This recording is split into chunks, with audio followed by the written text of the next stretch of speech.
Bien, nous allons dans cette vidéo essayer de comprendre comment les décisions se prennent lorsque nous sommes en copropriété et que elles doivent se prendre à la majorité simple, c'est-à-dire l'article 24 de la loi de 1965. Nous verrons trois situations: la situation où tous les copropriétaires sont présents, la situation où il y a un absent et la situation où il y a un abstentionniste. Alors commençons par le premier cas.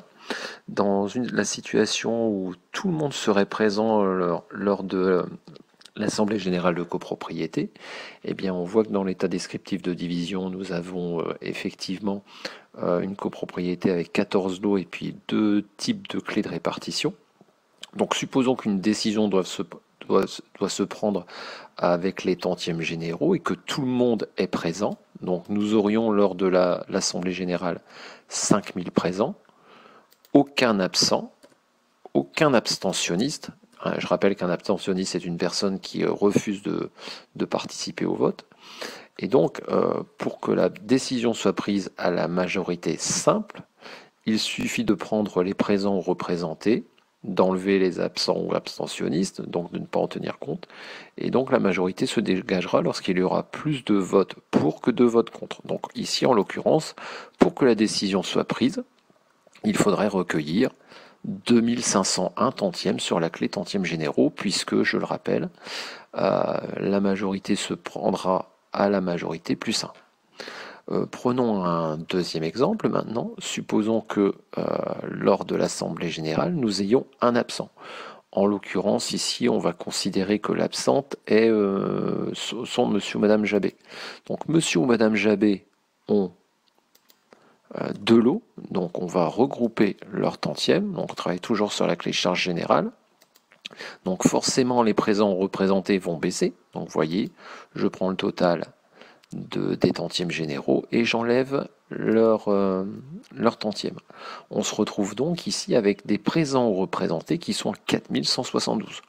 Pour que la décision soit prise, eh ben, il faudra faire un petit calcul, prendre les présents représentés, donc qui ne tiennent pas en compte, qui ne prennent pas en compte les absents, divisé par 2.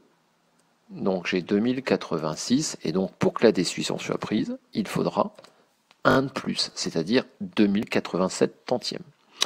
Dernier cas, supposons que à cette assemblée générale, eh bien, nous ayons Madame Lavoisie qui est abstentionniste, donc elle refuse de participer au vote.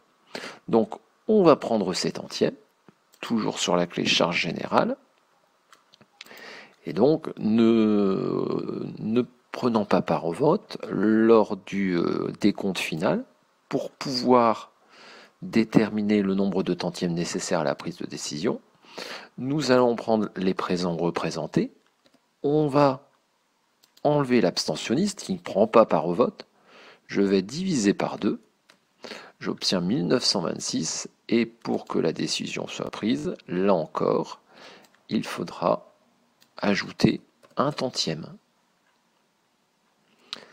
Donc voilà un peu. Dernière petite remarque, supposons que des décisions doivent se prendre et qui sont relatives au parking, et ben on fera exactement le même travail. Donc supposons qu'on décide de faire des travaux à l'intérieur du parking, et ben là, dans le premier cas où tout le monde est présent, nous aurions en présent représenté 400.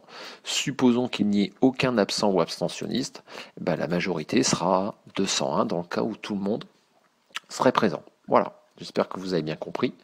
La prochaine fois, nous traiterons de la majorité absolue.